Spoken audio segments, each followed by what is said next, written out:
Okay. All right, welcome everyone, and I want to welcome you to today's presentation on galactosemia. Let's begin then. Now, let's first begin with a discussion on what is galactose. So galactose is actually a type of sugar. And we have different classifications for sugars that we consume. For example, we have monosaccharides, we have disaccharides, and we have polysaccharides. So mono means one and saccharide means sugar. And most of the monosaccharides we consume in our diet on a daily basis, such as glucose, lactose, as well as fructose. Now, the word di means two, and sugar again, saccharide means sugar. So disaccharides are formed by two monosaccharides, and then poly means many, saccharide means sugar. So that means polysaccharides are composed of many, many sugars.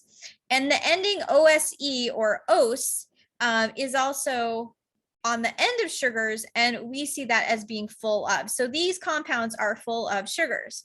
Now you can see here on the right, galactose is formed by two sugars. It is formed from glucose, which is the sugar that we consume every day, and also lactose. And lactose is a milk sugar. So glucose plus lactose equals galactose. Now, there is a disorder called galactosemia. And exactly what is this? So galactosemia is an autosomal recessive condition. And an autosomal recessive condition, in order for someone to have it, that means that both parents must be carrying an abnormal or a mutated or a damaged copy of the gene. So both parents have to have that bad copy of the gene. And in order for it to be active, then those parents will give it to their children, and the child has to inherit both copies of it. Now, both males and females can express the trait, and we often refer to autosomal recessive as skipping a generation. Autosomal dominant will show up in every generation. So this is grandma and grandpa, and the black means that the person has the disease, okay? So grandma and grandpa get married and they have 3 kids. Well, grandma had the disease, and so she gave the gene to her son, and her son is carrying it. So these striped boxes means that the son is carrying the disease or the gene for the bad disease.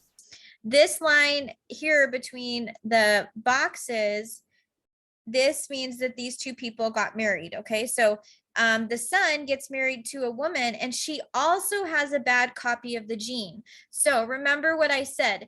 In order for this disease to manifest, the parents both have to have a bad copy of the gene, and they have to give it to their kids.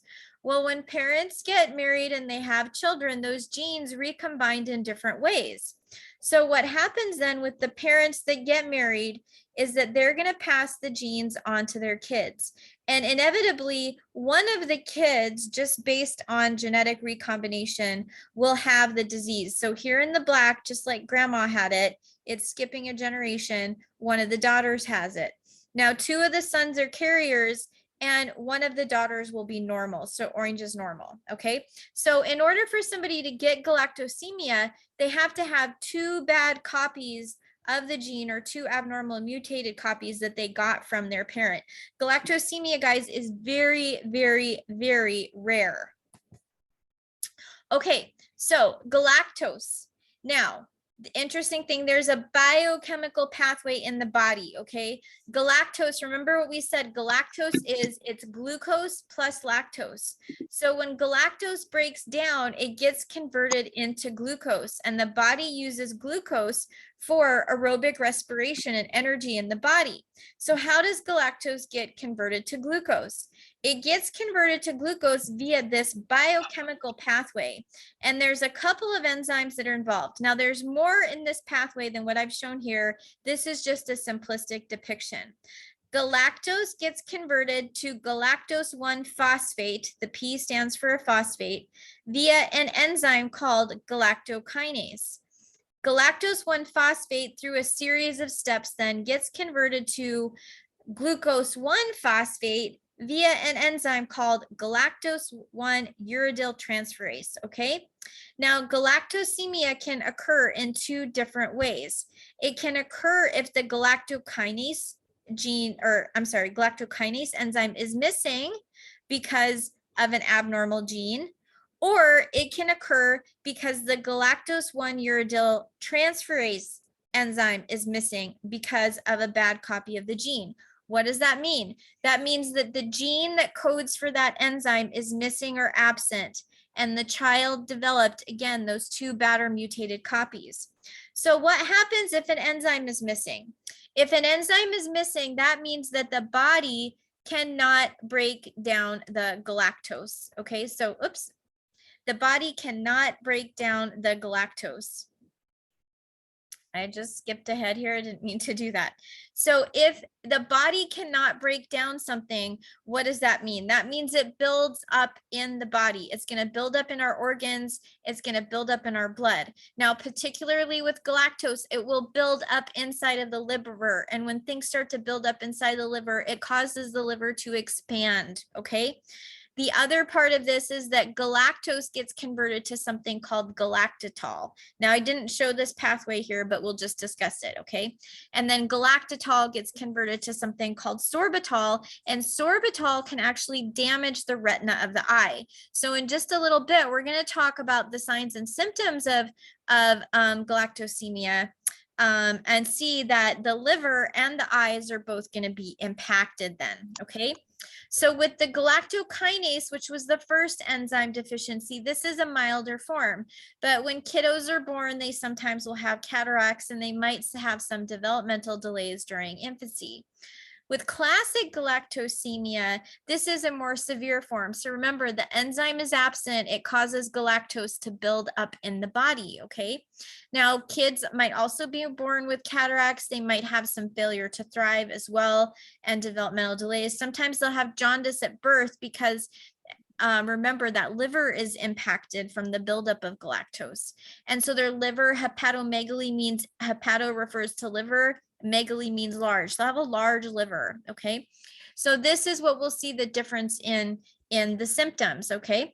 So what do we do about this? So we do have screenings for newborn babies, and babies can be tested at birth. It's not on the slide, but we can also do genetic testing. So if somebody has it in their family and they are having children, you can also do genetic testing for the gene, okay? And for those who do have galactosemia, they of course have to pay close attention to what they have in their diet, because again, galactose breakdowns to glucose and lactose, and that galactose starts to build up. So today I have a special guest, and my special guest today is going to talk about her experiences with galactosemia. So hello to my special guest. How are you doing today? You can go ahead and say hi. Hi, how are you? I'm good. How are you? Great.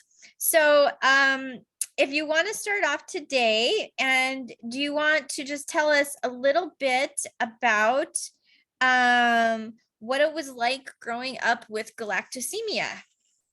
Yeah, growing up, like I had to go to the doctor a lot, like just for regular checkups to see like an endocrinologist. He had to check my like liver and make sure my liver was okay, and I had to get blood drawn every 6 months and to make sure all my organs were still working.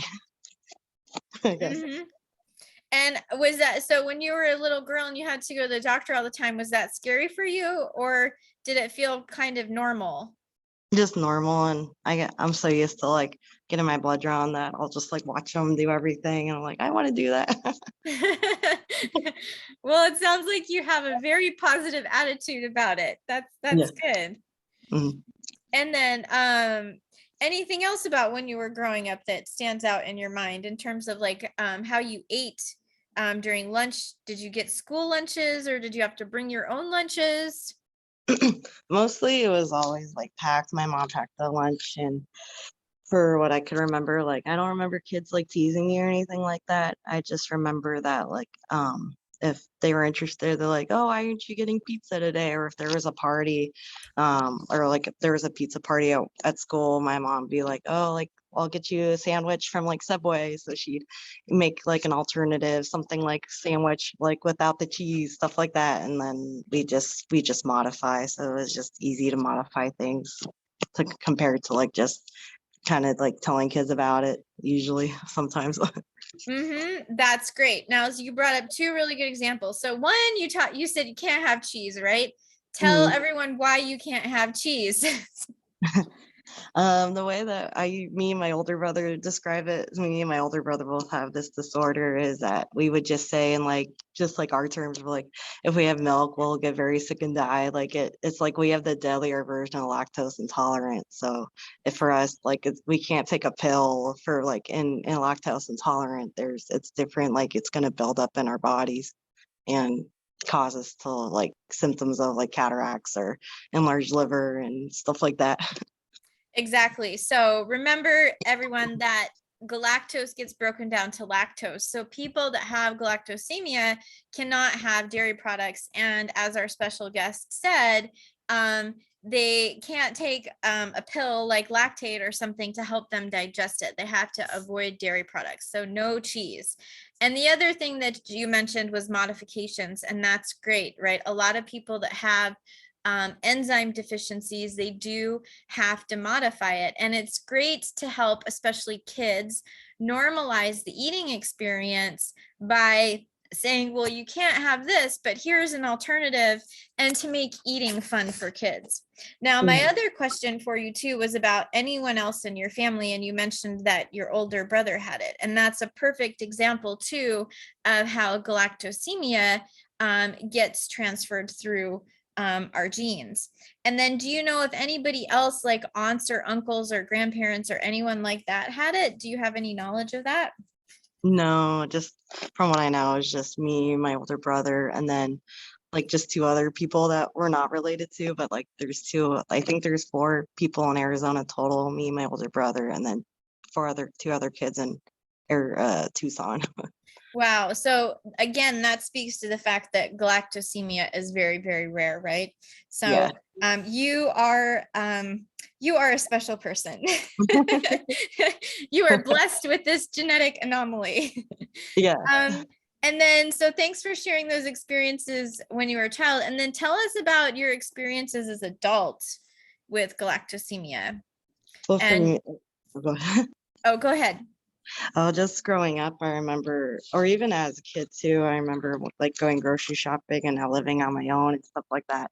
When you tell people about like on products, like you go to the store and you're gonna pick up like rice, or what does this container of pasta have, or whatever, like pre-made packages. They're like, you'll see a circle UD and they're like, oh, what does a circle UD mean? Like circle U, if a U, usually U means like U like is good, but if it has a D next to it, that could specify dairy. But then if it has circle U parv, my mom will be like, look for the parv, because parv means no dairy at all. So we kind of growing up, we kind of ended up eating more stuff that was on the like the Jewish kind of like The kosher foods. the kosher, because we knew there was never milk in there. And it was funny because my doctor like told my mom about that, and he grew up of that religion. He's like, just do what I do, and we're like, oh, that makes sense. Right. Well, that was good advice that your doctor gave, right? So those kosher foods, and then also looking for those labels, right? And one thing, you bring up a very good point. So a lot of times things will say non-dairy, but they might actually contain milk proteins like casein or whey, right? Mhm. And so it really is important to be able to read those food labels. And then what about when you go out to eat or places like that and menus? How does that impact your food choices? Just having to remember to tell them like no cheese on this. Like if I'm ordering a burger or something like that, I'll be like, no like cheese on this, and do the buns have milk, or like just kind of just swapping something. Like if the burger or if the bun has milk, I'll just be like, can I have it just on a like lettuce or whatever, like a veggie wrap or something like that. But just kind of just asking, or going, if I'm going to a steak place, being like, how do you cook your steaks, and just asking about modifications and stuff like that. And usually most places can modify it, but sometimes you just always have to like just remember, oh yeah, I can't do that. Can you swap that? You know? That's a great example. So you also brought up another good point, right? So some breads are made with milk, right? So you have to also make sure that you're eating baked goods that don't have milk in their ingredients, and you probably can't have certain types of cookies if they're made with milk. And then the sad thing is you can't have milk chocolate, right? Because of the Yeah. milk in chocolate, which is really unfortunate, right? Mhm. I mean, I think most people can't imagine a life without chocolate. Is there an alternative to chocolate that you found?